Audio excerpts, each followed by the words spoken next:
Audio 5। यह ठीक है कि दाम्पत्य जीवन इतने में ही सार्थक नहीं हो जाता। विशेष सेवा, विनोद, आकर्षण, हर काम में सहयोग आदि बहुत सी बातें दाम्पत्य की सार्थकता के लिए जरूरी हैं। सो उनके लिए यथाशक्य प्रयत्न करना चाहिए। बिना प्रयत्न के ही मिल जाएं तो सौभाग्य, पर उपर्युक्त 5 बातों के मिल जाने पर असंतुष्ट न होना चाहिए, और असंतोष प्रकट करना तो और भी ठीक नहीं। रूप, विद्या, कला, स्वास्थ्य, धन, बल आदि की कमी का विचार विवाह के पहले कर लिया जाए। पीछे इस विषय में असंतोष व्यक्त करने की जरूरत नहीं है। पीछे तो इन त्रुटियों के रहते हुए भी संतोष के साथ जीवन बिताना चाहिए। साथी का स्वभाव और रुचि समझें और उनके अनुसार व्यवहार करें। किसी का स्वभाव एकांत प्रिय होता है, किसी के स्वभाव में गप्पे मारने की आदत होती है। कोई संघर्षशील होते हैं, कोई बड़े तुनक मिजाज, किसी को गाने बजाने में मजा आता है और कोई इससे चिढ़ते हैं और नीरवता पसंद करते हैं। किसी की आदत क्रीड़ा विनोद में लगे रहने की होती है, कोई किसी न किसी काम से लगे रहना पसंद करते हैं। किसी को भांति भांति के भोजन बनाने खाने में मजा आता है, कोई इस तरफ से लापरवाह होते हैं। कोई श्रृंगार या सजावट को अधिक पसंद करते हैं, कोई इसमें समय, शक्ति, साधन लगाना व्यर्थ समझते हैं। इस प्रकार अनेक लोगों की अनेक रुचियां होती हैं। इस प्रकार का रुचि स्वभाव भेद पति पत्नी में भी हो सकता है।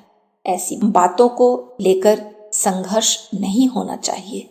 इस संघर्ष को टालने का सबसे अच्छा तरीका यह है कि घर की आर्थिक स्थिति का ख्याल रखते हुए और अपने अपने कर्तव्य का भार संभालते हुए यथाशक्ति दोनों को स्वतंत्रता दी जाए।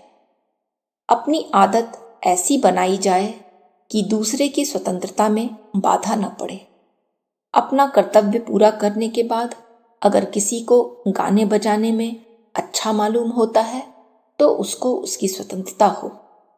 शर्त यह है कि इतना शोर न मचाया जाए कि दूसरे को अपना काम करना या चैन से बैठना मुश्किल हो जाए।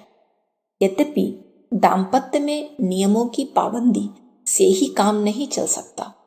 नियमों के उद्देश्य पर ध्यान देना पड़ता है और एक दूसरे की सुविधा और स्वतंत्रता का ख्याल रखना पड़ता है। फिर भी इस काम के लिए साथी के स्वभाव और रुचि को समझना जरूरी है। स्वभाव की परख हो जाने पर संघर्ष को बचाने की सुविधा हो जाती है।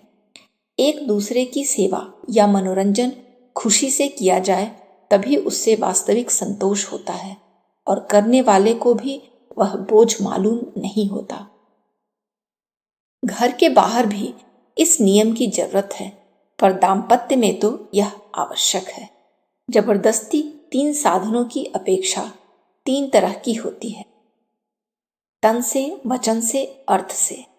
वचन से जबरदस्ती का अर्थ है गाली देना, कठोर वचन बोलना या कठोर स्वर में बोलना आदि। तन से जबरदस्ती का अर्थ है मारना, पीटना आदि। अर्थ से जबरदस्ती का अर्थ है योग्य साधनों का उपयोग न होने देना आदि। दाम्पत्य को सुख शांतिमय बनाने के लिए यह आवश्यक है कि उसमें न तो जबरदस्ती से काम लिया जाए और न यथाशक्य जबरदस्ती को मौका दिया जाए। इशारे में या थोड़े में ही एक दूसरे के मनोभावों को समझा जाए और नैतिक मर्यादा का पालन करते हुए एक दूसरे के अनुकूल बना जाए। पति पत्नी में थोड़े बहुत झगड़े होते ही हैं और शांत भी हो जाते हैं, पर अगर उनका उल्लेख बाहर कर दिया जाता है तो घर में झगड़ा शांत हो जाने पर बाहर निंदा होती ही रहती है और घर की इज्जत को धक्का लगता है। बाहरी लोगों की दृष्टि में दोनों हीन या दयनीय हो जाते हैं। इस प्रकार दोनों का नुकसान होता है। साथ ही जब भी कभी ऐसे निंदा वाक्य कान में पड़ते हैं तभी पुराना झगड़ा फिर याद आ जाता है। भीतरी झगड़े को लौटाना आसान है, पर बाहर फैली निंदा को लौटाना आसान नहीं। जब एक दूसरे की शिकायत बाहर कही जाती है तब सिर्फ आकस्मिक झगड़ा नहीं रह जाता, किंतु एक दूसरे के विरुद्ध एक प्रकार से युद्ध की चुनौती हो जाती है। इसका अर्थ हो जाता है कि एक दूसरे को पछाड़ने के लिए लोकमत आदि का बल संचित करना। इससे एक प्रकार का अस्थायी द्वेष पैदा हो जाता है जो कि दाम्पत्य जीवन को खोखला कर देता है। बैठना, उठना, आना जाना, मिलना जुलना, किसी विशेष कार्य में या क्रीड़ा विनोद में लगाना आदि की दोनों को पूरी स्वतंत्रता होनी चाहिए। हाँ, इस स्वतंत्रता का उपयोग इस कार्य में ही होना चाहिए कि घर के आवश्यक कार्य या एक दूसरे की आवश्यक सेवा में न बाधा पड़ जाए।